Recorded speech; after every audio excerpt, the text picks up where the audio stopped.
everyone, my name is Kirsa. I'm from class 4C. And today I would like to present a topic entitled Translation from Indonesian to English, Informative Text and Expressive Text. Translation is not simply a process of changing words from one language into another. It is a complex activity that involves transferring meaning, message, style, and cultural context from the source language into the target language. In this presentation, I will discuss two major text types in the translation studies, informative text and expressive text. I will examine their characteristics, translation strategies, challenge, and practical examples. Let's begin with the fundamental concept of meaning in translation. Okay, next slide. Illustrate the basic mechanism of translation. Translation begins with the source language which contains the original message, ideas, culture reference, and communicative purpose intended by the author. The translator then performs the translation process, which involves analyzing, interpreting, and transferring meaning from the source language to the target language. Finally, the message is reconstructed in the target language so that readers can understand it naturally and accurately. The most important point here is that translation focuses on transferring meaning rather than merely translating words. A successful translation should enable target readers to receive the same message and effect as readers of the original text. Okay, next, this slide presents an example of an informative text taken from an official publication by the Indonesian Ministry of Health regarding stunting prevention. Informative texts primarily aim to convey fact, information, knowledge, or instruction. In this example, the text discusses the importance of preventing stunting in order to achieve Indonesia's golden generation in the future. The text also contains factual information and statistical data such as the national target to reduce stunting prevalence of 14% by 2025 and data concerning adolescents, girls, pregnant women, and children under 5. Since informative texts emphasize factual accuracy, translators must ensure that all information, numbers, and statistics are transferred precisely. Accuracy and clarity are therefore the primary concern in translating informative text. Okay, next, this slide demonstrates the translation process of a news headline. The original Indonesian headline is Menteri Kesehatan ajak mitra berkontribusi bersama cegah stunting. And a literal translation would be the Minister of Health invites partners to contribute together to prevent stunting. Although grammatically acceptable, this translation sounds unnatural in English news writing. Therefore, the headline is revised into Minister of Health calls on partners to join efforts to prevent stunting. This final version sounds more natural because expressions such as calls on and join efforts are commonly used in English journalistic discourse. These examples show that translators often need to move beyond literal translation in order to achieve naturalness and communicative effectiveness. Next, this slide introduces several translation techniques commonly used by translator. The first technique is literal translation, which translates words or expression directly while preserving the original structure. The second technique is modulation, which changes the perspective or point of view to produce a more natural translation. Third, adaptation involves adjusting cultural elements so that they are understandable to target readers. Fourth, amplification refers to adding information to clarify meaning. And fifth, transposition changes grammatical categories, such as transforming a noun into verb. Sixth, establish equivalence, use commonly accepted translation that already exists in the target language. And last, reduction omits information that is considered unnecessary or already implied. Professional translator usually combine these techniques depending on the text type and translation purpose. Okay, this slide discusses two major translation methods used in translating public health texts. The first method is communicative translation. This method prioritizes the reader by ensuring that the message is easily understood and naturally expressed in the target language.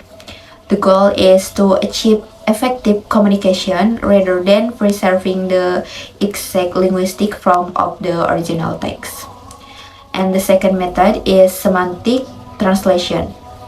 Unlike a communicative translation, semantic translation prioritizes the precise meaning on stylistic nuances of the search text. It seeks to remain faithful to the original author's intention while preserving contextual meaning.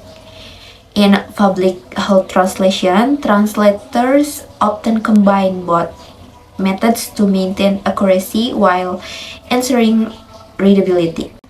Okay, next, this slide presents example of translation techniques applied in informative text. The Indonesian phrase hal yang penting is translated as crucial. This is an example of modulation because the translator chooses a stronger and more concise expression. And another example is perlu percepatan hingga 3 kali lipat, which becomes effort must be accelerated threefold. In this case, modulation and amplification are employed to make the message clear and more natural. The expression tidak bisa berjalan sendiri is translated as this cannot be achieved alone. Instead of translating it literally, the translator conveys the intended meaning more effectively.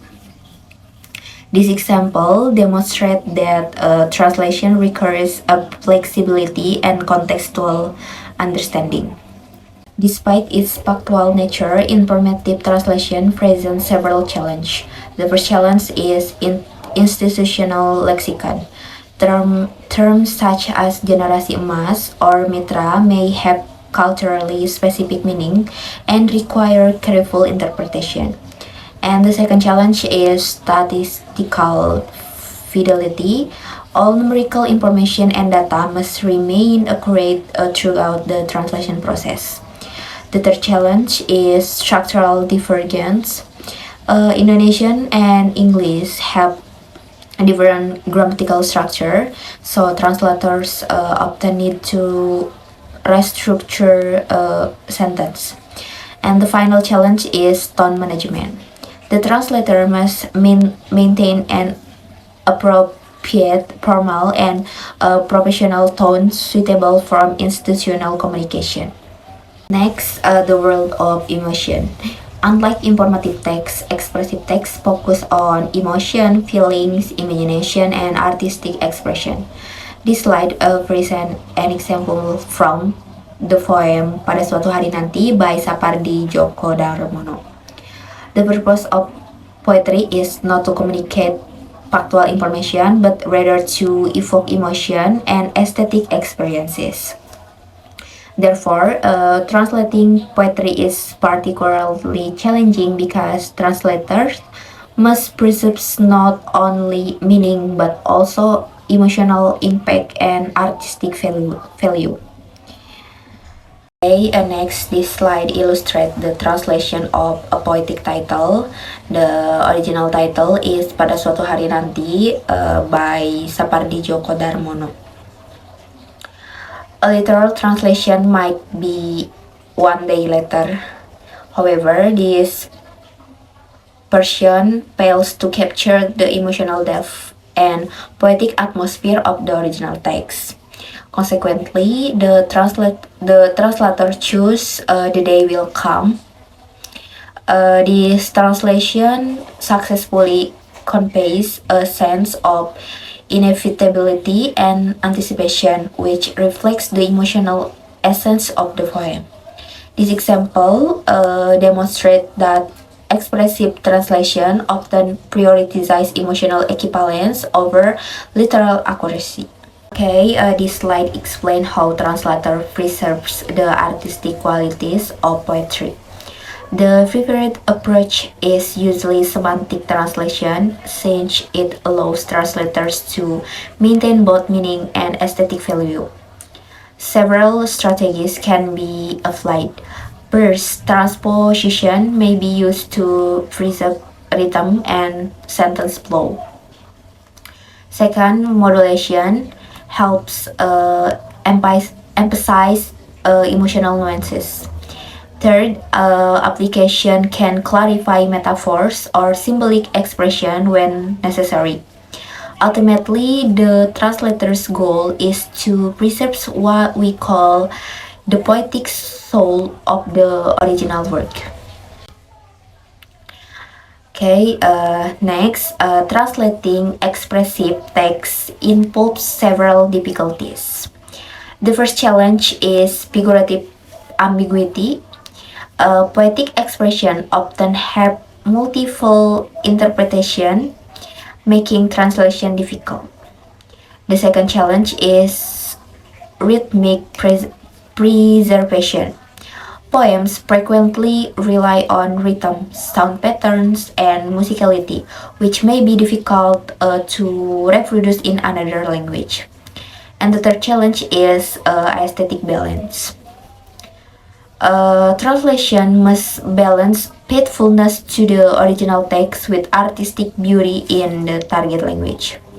Finally, their emotional equivalence.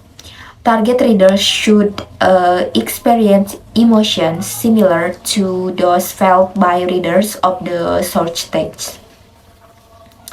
Okay, this slide compares informative and expressive text. Informative text primarily aim to communicate facts and information.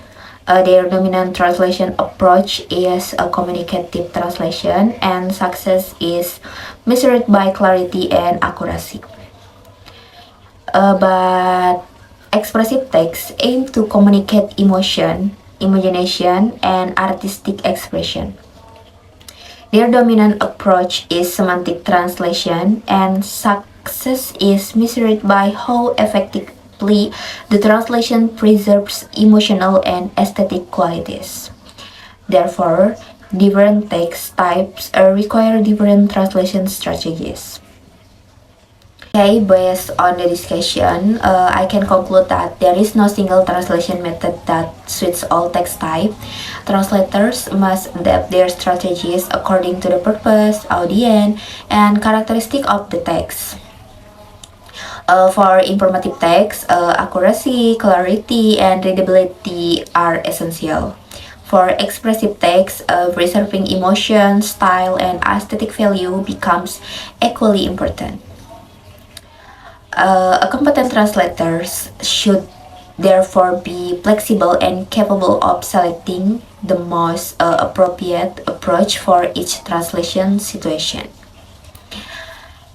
And for conclusion, uh, translate translation is much more than transferring word between language.